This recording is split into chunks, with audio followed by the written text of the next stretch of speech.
damn, she in her mood. Like damn, she in her mood. Like damn, she in her mood. Like damn, she in her mood. She lit, get money too. Like damn, she in her mood. In the mirror, I'm doing my thing. Even request na sa buka. Go on Inchei ha.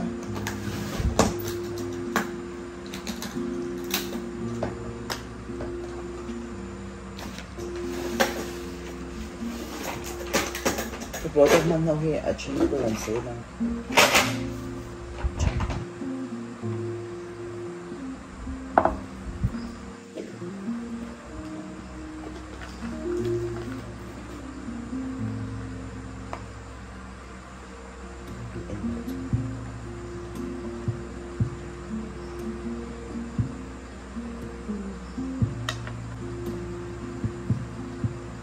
Cái Inchei đó na có mấy nào hay request được không? Request xuống nặng đây thôi, thì nó chỉ họ thì nó như nào lâu cái tia, rồi vòng chân, ở sắm tới bên cái Inchei đó này chứ không? Inchei buru như nào? Simple tới bên foundation là hay Revolution IRL filter f8.2 color itu ay light ahead itu na jo tu na ka picnic na salo to ka athuwa mo ke ma he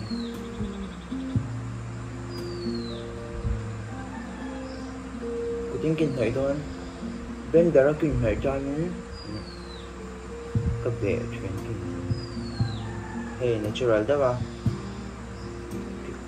mai zum ti lam ka do ka cha blender ay up bok tu ko mang lại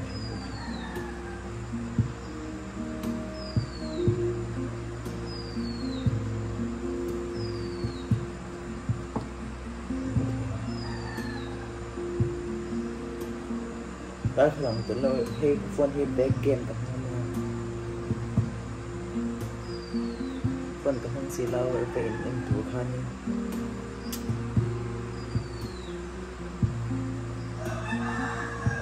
đang đi trên bàn chân, đang khởi hiện những thứ.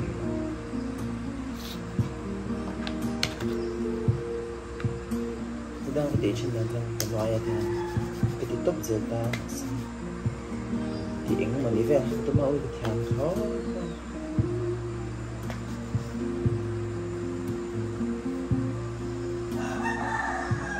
Cái foundation màu chất tốt, ôi phi nha mua.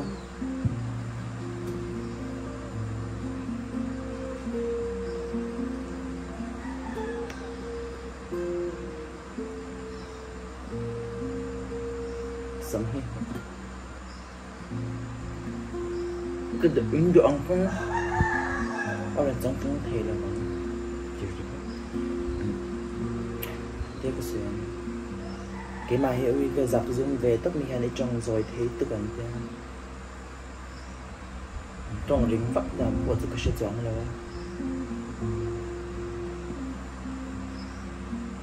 fan của nó là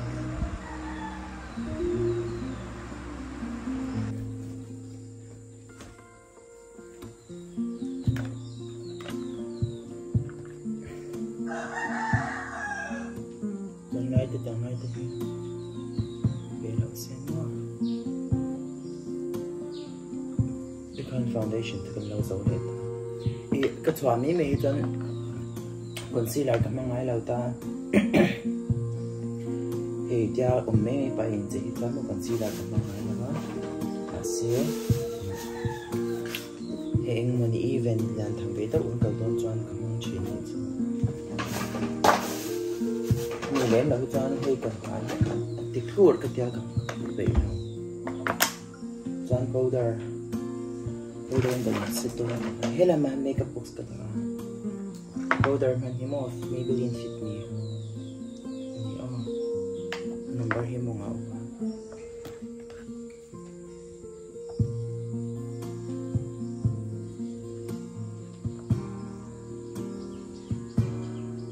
cái brush man hiếm Love Skin. Chuan cái foundation ran man ka i ka video ma sa a day in my life ha khan Sila Beauty House SBI opposite Vivacon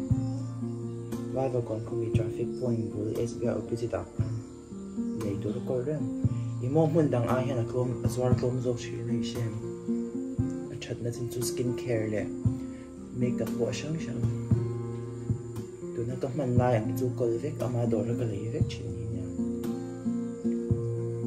fel box ya lo zok dor ni ni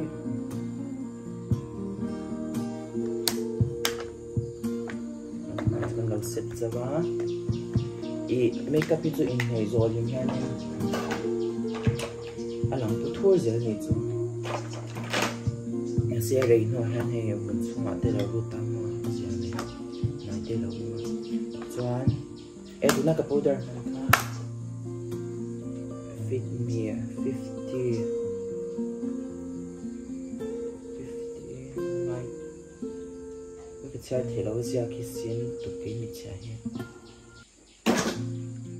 a light ka kamang ni me ka ta sia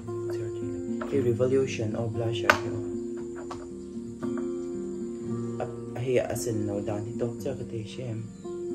anh làm natural mà hết toàn cái phần này chuyện cái chỗ yang thấy nó được không nhỉ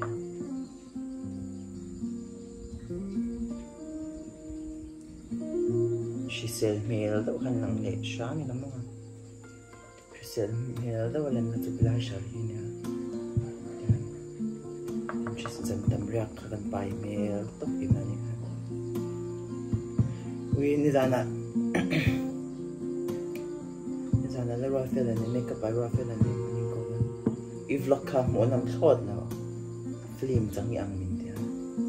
ไม่ก็แล้วสองทุ่มเวทตกกับวันนี้ที่ตัวเนี่ยโอ้ก็เดี๋ยวกินไม่ได้กินลากันดีที่ก็เช็ดจะหันกันมันจังเห็นที่ก็สิอดัมชีฉันรอกันตั้งแต่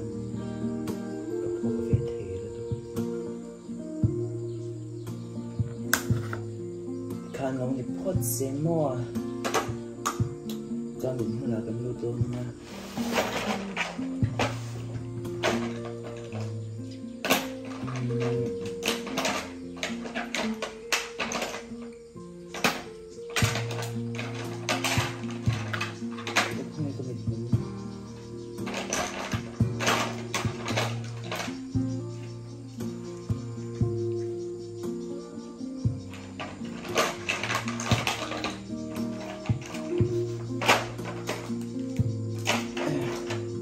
？picnic nak eyeshadow karaoke ni elf o sayang bok kha say to ang bok kha ni Sila Beauty House wife ko la han lai do arong hi ka do talk to mo kalai ko ma no ka feeling talk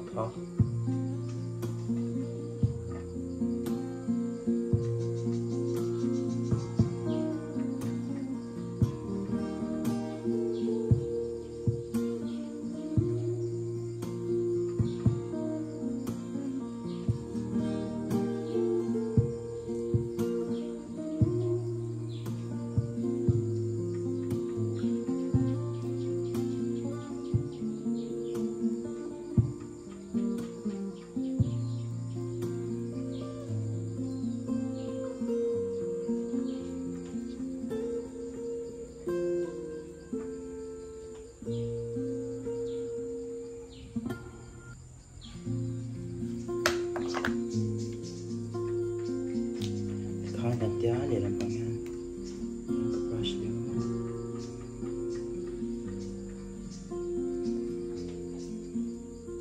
anh là chân nhìn một cái bề đấy thì lúc tôi cái tủ lúc thấy tôi nó sẽ rất là chân cái tịt thoát dễ tốt hai cái lâu thì ai phải mình tịt cái háo kinh thể xí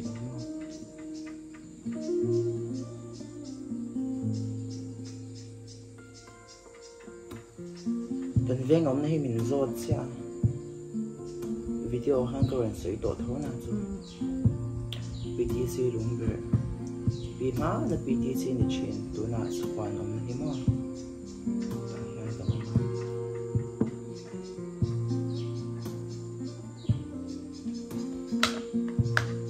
gimana ini nak kena buat darah kena laut muka kita hipolis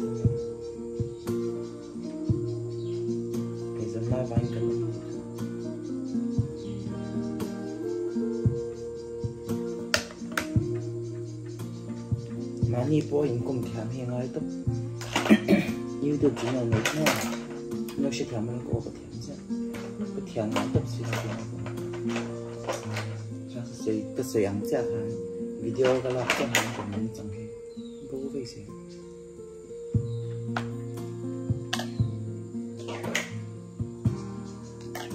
ở trong đó mình cái hình chơi đông bên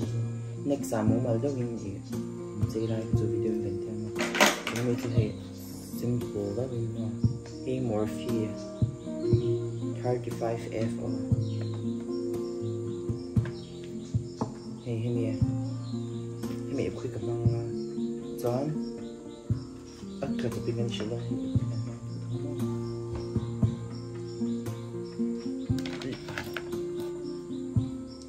cái makeup brush này hey mình làm cái này về mà spray cho nên si brushing cam anh đôi hi cái thôi nhà mà cái ông nó sẽ solo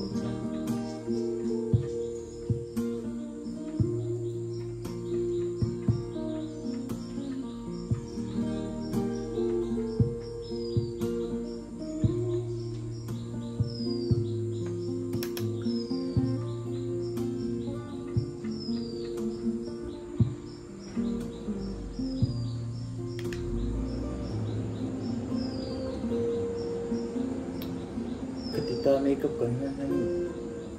makeup kan noi han he ya mascara te kan noi in eyeshadow ha ka wow je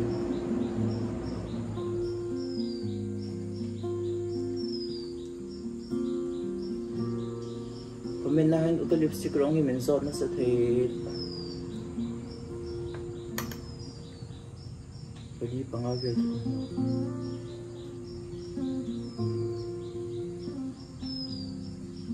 lang vút này còn là tắm à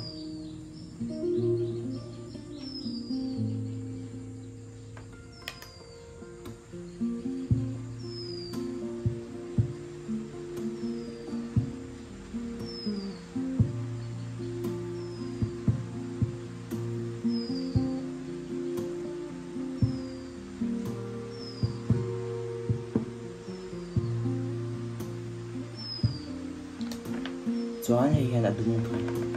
hei brush te Swiss Beauty brush in ta hei product hi mo a cha chu lo thu te me mai ma se e hang a cha po nei na kan thian lo chan ni zo an lo ti te an ke ma chan e makeup by Rafa bung thun chang khat chan makeup chu hel chat na le ka ti che shen hel chat na han mani in mẹ đang tốt sẽ chấm chụp lại thế đó grow up cần chị cái phong hiện makeup rồi những người như permanent makeup bằng chị cái mỏ micro thế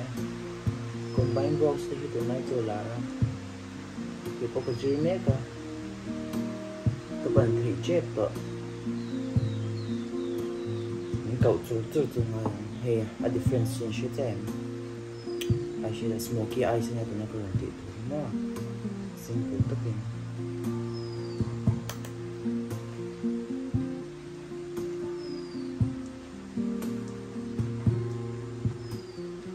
May makeup dito. Rules of cha na ko. Kaya nga dito. Product cut direct ko Inchei ko. Thailand ko. Bạn chỉ là sự kiện cái nhân chạy tắc thì chúng ta kiến đi chân nó chung hành tố thì các bạn thỉnh thoảng nhẹ về thỉnh thoảng nhẹ thun đậu hành giờ chơi cái màn này video hi mua cái video chân sáng tối thì tầm tập để hi đã gần lâu thì về ta cả chọn vai hay makeup brand te skincare dan pang tipon mi gandu de channel ni tu tung tipo cho hay video karon siam ka tu mga mo he a product ka pang chin photanga ni ra chon karon review ngam don la ke mang ka pang photanga a cha ka ti ni chan karon review ngam càng tuổi chân cái mình được làm ta mà thiếu hay à thiếu chặt xí lâu lâu phát triển cái tuổi đi là như thế này mới chân eyeliner là hen mà cho nên eyeliner là hen Maybelline nè Faces Canada hat hàng chữ này đúng không chặt to ba chặt to sẽ là beauty thua hàng mà sẽ hi có chắc khi sum sari man ning cái gì à hi chặt to tuổi độ to những cái chuyện bụi bẩn hết rồi xem mà chặt gì tôi cái lần này có人谁讲哈 makeup hi chặt to chặt để mấy mà sẽ hơn thiam hi bụi mỏ mình có mà bụi thiel chặt tầm lúc tụi mình thiel mình tàu hi chặt để cho lâu như thế mình mà sẽ chặt vết giống lâu thiel mình cho có chặt lâu cái gì này sẽ có nói mấy lâu em không tao mấy đó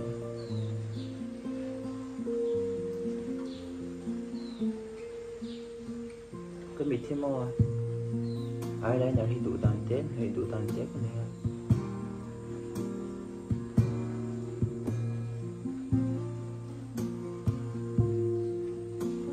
tao khả năng em này mò phía lâu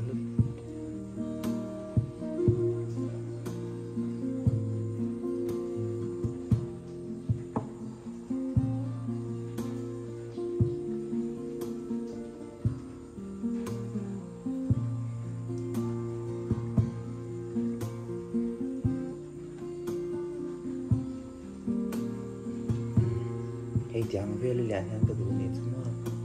tao nói cái vấn đề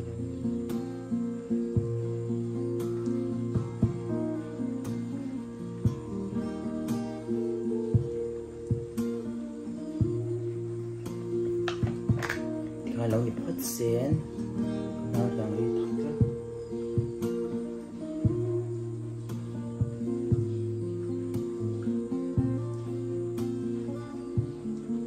khi đầu tiên anh em thì phải in mình nhé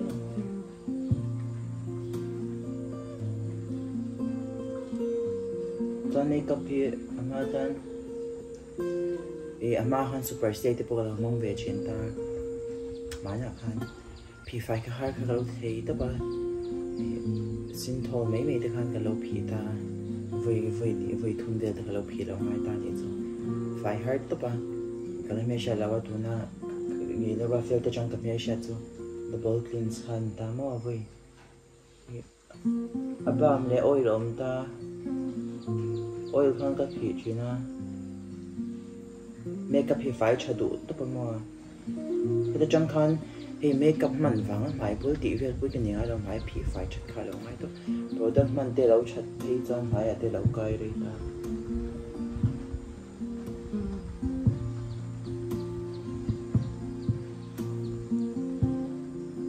chân lom thu xây giải hết rồi cái video thế tôi cái channel cái base thế con cái channel thế con ui vlog không muốn nằm lâu phim chẳng ăn mình thì khó bằng muốn nằm lâu tu lâu nha cái riêng ai ăn tu cái ngã đi cái lốm tốt chuyện tiếng mềm cho nên không là hay mà hay lâu rồi hay lại về cái này ngay là cái rap sạc được tụi nó cho nên không là hay những thì xem bây giờ lên tám mà Chinese làm bằng xem cái gì Fusion eyelash thì glam balloon sexy ông ta 3D lash tám mà Batum om ta cái number anh sao nhỉ 26 anh ta mo hi cái đồ over à thì ra cho mình mới book để bố hi cái vài đồ nó rồi nó ra phần hành nó sẽ thấy tất cả những thứ kỹ mẹ là cái chuyện này mà đồ này lên cho anh cần vào book zone hay năng lẽ vậy đó mà vào đồ ngay nhá là eyeliner bốn này đồ là các cái gì này chứ eyeliner của mình là đồ đó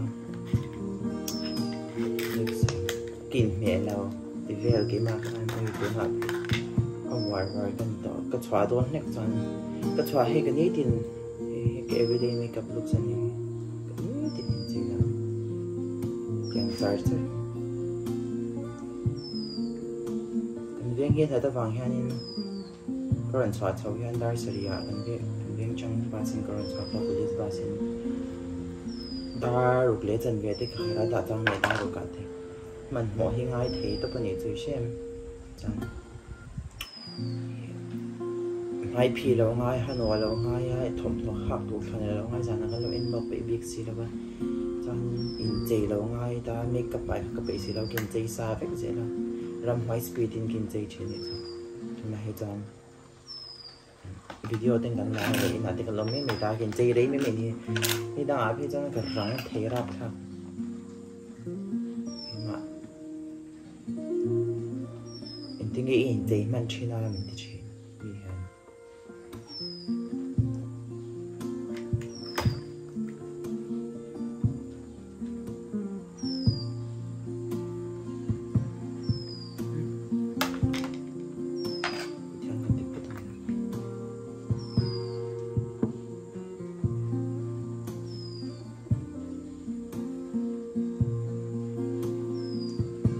Milash glue ये छत पर मो कलाई दी सिंता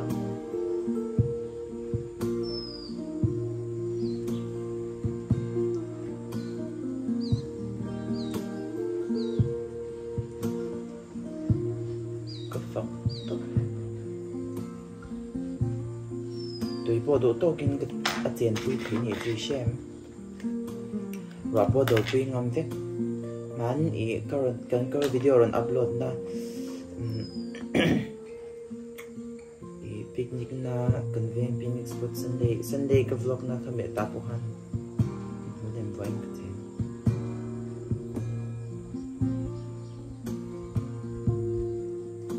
ing match lang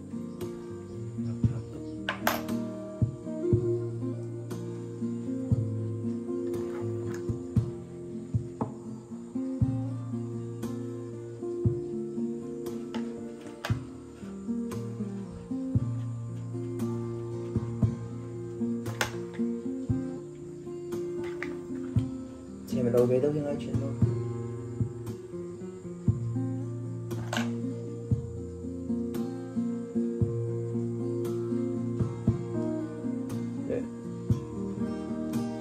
mình mới chặt nó chứ mà mình nuôi hết đan cái bộ hết cái giá nó cầm mình nuôi ta mình nuôi mình chặt chặt thì như thế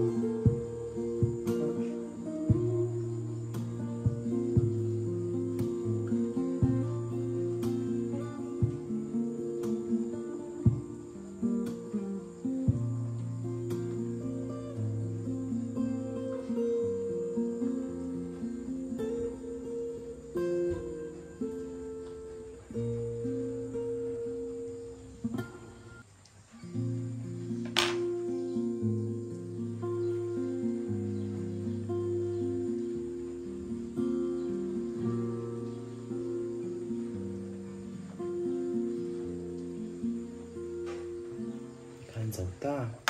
mười cái lâu này đôi năng á nghĩ đến cái bài khó văn đặc biệt cả cái tạ thùng tám mà còn một hay như mình hay cái xây đúng này xây lâu phất tăng mình con chú ý ở đi tấu dễ mình ăn cái gì mà đi mà à cô mình ăn thì ăn là mong chẳng chẳng chứ nha ở trong cái đỡ tất cả mà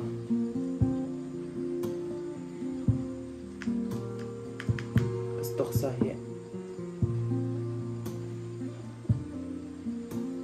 atau jeb tu cái stock chi mà stock loại chân thiếu là thế này quá không cái tiếng phải tu lấy cái dạng khi mình phải chân thoát thì đó là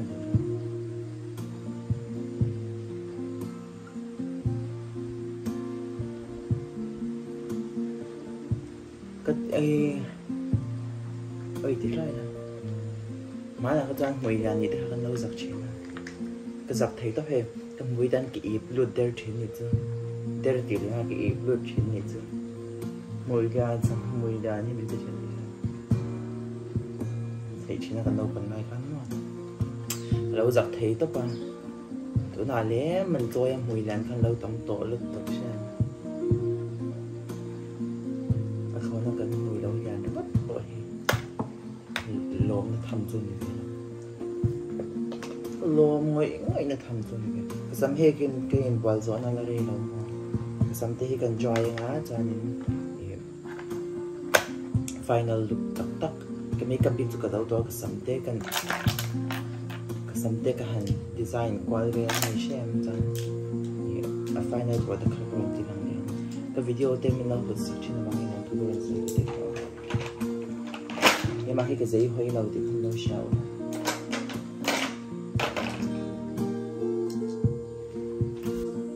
oleh hai cái giấy dầu ta hay cái final look xuân này nó lọc với cái basic